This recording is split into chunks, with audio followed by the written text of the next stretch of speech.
Welcome back to another episode of The Can. I'm your host, Terry. Today we're doing another Oscar breakdown in the category of design plus makeup and hairstyling.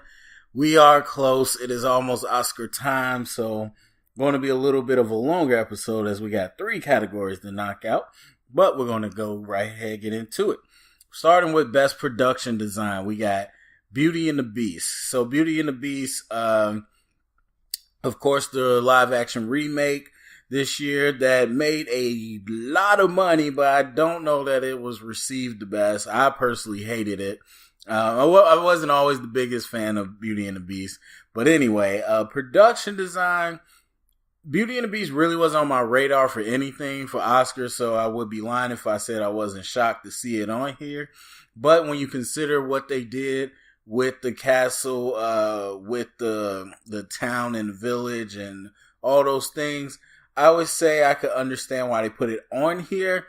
I still don't think, with the amount of CG that was in that movie, that I would pick this one. And actually, I'm not 100% sure on if they consider CG in the production design or not, or if it's just the practical. But I still would probably have a tough time saying Beauty and the Beast is in the top 5 movies to have production design. So I don't think it has a real chance. I know it has a couple nominations, but I don't know if Beauty and the Beast has any real chance of winning. Then we got Blade Runner 2049, a movie that definitely you felt was going to have a lot of technical nominations and definitely some design nominations. And so you're talking about so many different things that they had to do, whether it was the Wallace company and his lair, whether it was the Memory Maker's place. Everywhere you went is really beautiful production design. I mean, the sweeping shots of the city is CGI, of course, but everything else is pretty practical, feels pretty lived in. I absolutely love Blade Runner 2049, so I definitely was expecting this, and I think it has a legit shot of winning. It could be a surprise. I think Blade Runner is going to go home with something, especially since Villeneuve didn't get nominated for Best Director. So I think it has a legit shot. Then you got Darkest Hour, and I think, again, period pieces, war films, you kind of just, you going to get those nominations, but I didn't think Darkest Hour anything spectacular as far as the design of the sets. So, but of course it is one of those Oscar bait movies, so not shocked that it got nominated, but I think it has a slim chance. Dunkirk, again, war movie. A lot of love for Dunkirk. I think, again, the technical parts with the sound and everything is a little bit better. The production design is tough because, it's on location. You got the beach and all that.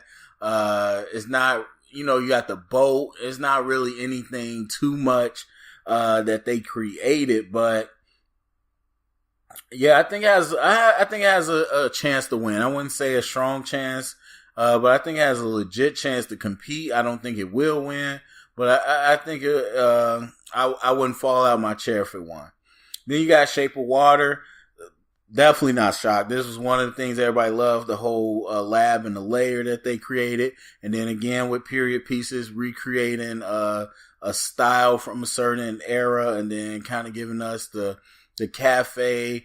I think what really put Shape of Water over the top is having that apartment that's over the theater, and then the apartments also being really close together, and the way they did that was really cool. So and Shape of Water gets so much love, I think it probably has the odds-on favorite to win just because of Shape of Water. I think I think Blade Runner's sets were just as good as Shape of Water, but I would have to say that if I had to pick, I would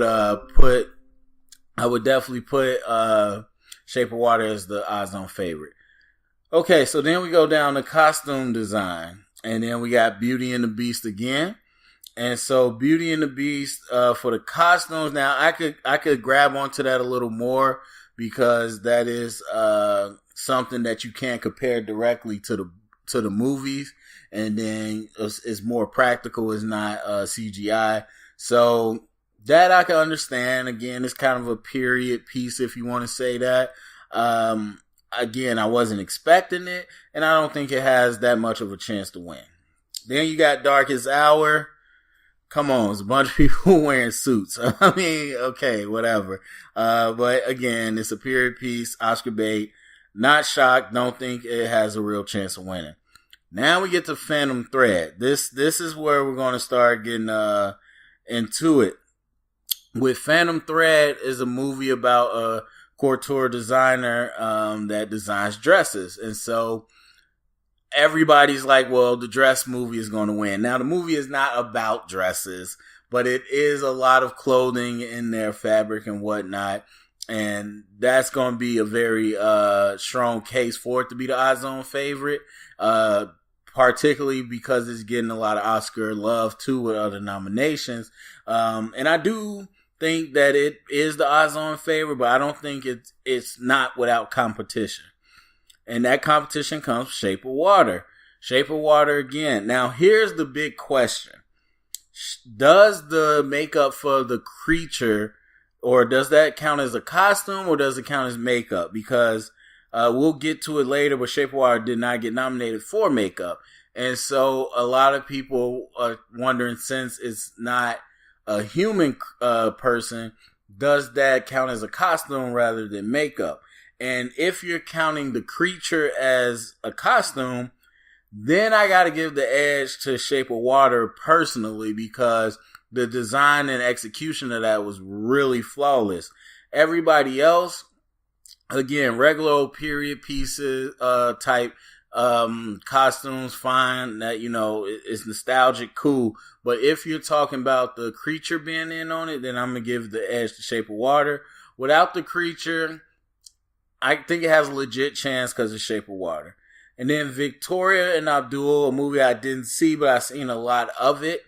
I didn't get to sit down and watch it, but I know there's a lot of, and this is where you get kind of crossover, because you got a lot of period piece and, you know, those British styles with Victoria, but then you also got a lot of Indian garb too with Abdul. And so it's possible you could see a chance for this winning.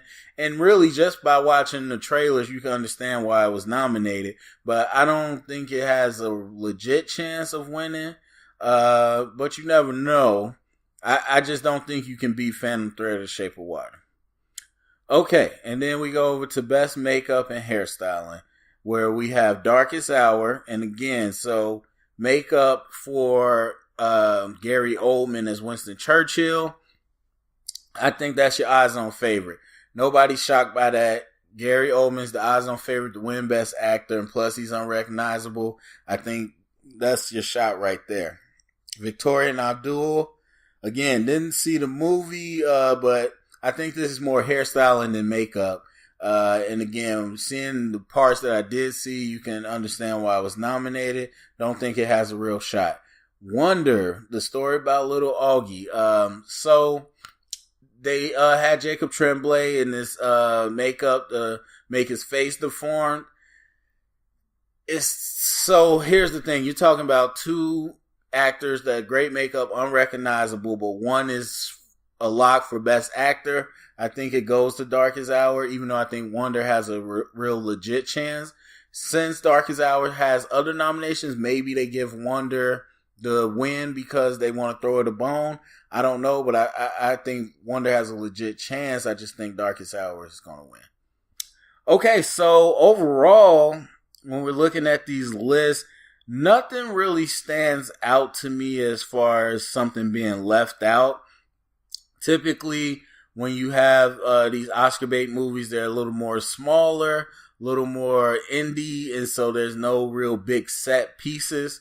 So the ones that do have it, I think they were nominated. And then in the costume game, I think they did a good job too. But again, you know, Phantom Thread, that movie was made for costumes. And makeup and hairstyling, again, my only question is, do you count the creature as makeup or do you count it as a costume? Because that would probably sway my vote a little bit on Shape of Water. But other than that, I like the list as they are. So, I want to hear what you like. Go to the comment section. Who do you like to win those categories? Do you think there's any snubs in there? And who would you take out? Are you guys excited for the Oscars? It's almost here. Go to the comment section. Let me know. Thumbs up, subscribe, share it around. If you heard it here, it's official canon.